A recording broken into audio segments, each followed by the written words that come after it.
What's going on, boxing fans? Julian Williams here with The Distance. Got a video for you guys. It's going to be a very quick prediction for this Bredis Prescott and Paul Mccloskey bout. And when I say quick, it's probably going to end up being 4 or 5 minutes.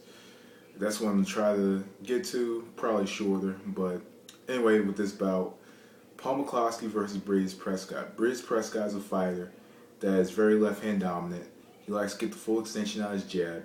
He likes to fight at a mid-range. Pretty much he uses jab as his range finder.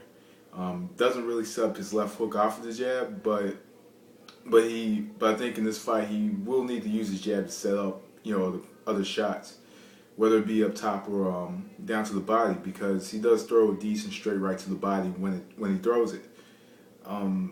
Also, he's gotten a little bit better at setting his feet. He stands straight up. He tries to walk his opponents down, but he continues to fight at that mid-range. He's a guy that doesn't really play. I think that he's always in position. He's a fighter that's always in position, knows where he is in the ring, and also he's usually the aggressor. He likes to come forward. He likes to he stands straight up. He does tend to keep his left hand low. He is very dominant with the left hand. Throws his left hook quite wide. Sometimes when he throws his jab, he doesn't bring his jab in hand, his left hand back in time.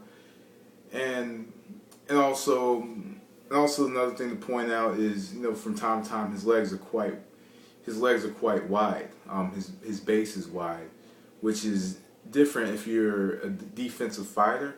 But he seems to be more offensively independent offensively dependent more so than a defensive fighter. So I think it's a little different if you have a wide base and you're elusive and defensive. But his legs are wide. He has a wide stance, and he's more so offensive. And maybe it's to get more extension on his punches. Who knows? But that's just me breaking down Bredis Prescott. Paul Mccloskey is a fighter, very elusive, stands in the pocket. Sometimes he does get out of range. He's more right hand dominant than more so than the southpaw. He does like to sneak in his left hand inside. He does have a sneaky left hook inside. Like I said, elusive. He's going to be hard to hit. He stands with a wide base. Also, being as a southpaw orthodox fight, being that Prescott is a fighter that is very offensively dependent and very aggressive, I wouldn't be surprised if there's a headbutt in this one. Mccloskey does do a good job of keeping turning his foot to where he subtly turns his foot a little bit, his lead foot a little bit, so that fighters have a little more trouble getting inside with him and trying to establish an offense with him. And I think it's something he's kind of developed later on, in his last few fights, later on in his career. Something that I do know with Mccloskey is before he fought Khan, I thought he looked really good against opponents that were significantly slower, but against Khan, he was able to slip a lot of the punches and make Amir Khan look quite amateur, throwing like a million punches and very few of them landing. So in this one, he's fighting another guy that's going to throw a lot of punches, and he's going to be coming forward. And pretty much what that means is the fact that there are some defensive liabilities in Bredis Prescott, and the fact that from time to time, he doesn't always protect himself. There's going to be a lot of countering opportunities for him. There's going to be a lot of opportunities to counter. There's going to, and also from time to time, he doesn't protect. Like say they get close, when Bredis Prescott kind of takes that step back, his hands are down from time to time, or he walks straight back, which is dangerous against a counterpuncher, because a counterpuncher could just sneak in the right or left hand.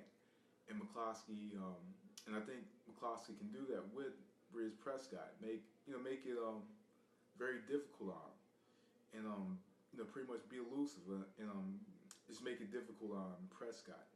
So at the end of the day, and this not being one of my most technical breakdowns, I'm just breaking down the technique of both fighters. I think that I'm going to go with Mccloskey on a points win. I think Mccloskey will do well later in the fight and probably take a close points win. because we know that Prescott's going to start fast. We know he's going to press the action.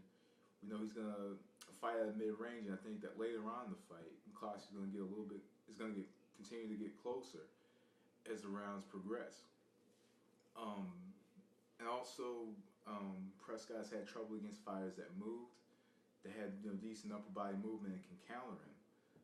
Kevin Mitchell was that kind of fighter. Miguel Vasquez Jr. was that kind of fighter.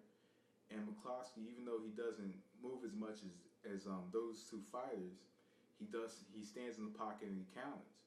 So this is a little bit different than the fighters that he's lost to, but it's like pretty much me. I think it's the upper body movement, and standing in the pocket could make it a little bit of a different fight than the Vasquez and the Kevin Mitchell fights, and also there are some flaws in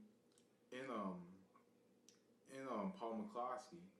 Like, from time to time he's not protecting himself at all times neither, or he jumps out of range, or he gets out of a boxing stance from time to time. So like I said, it's a winnable fight for both fighters, but I'm gonna go with Mccloskey by a very close points win.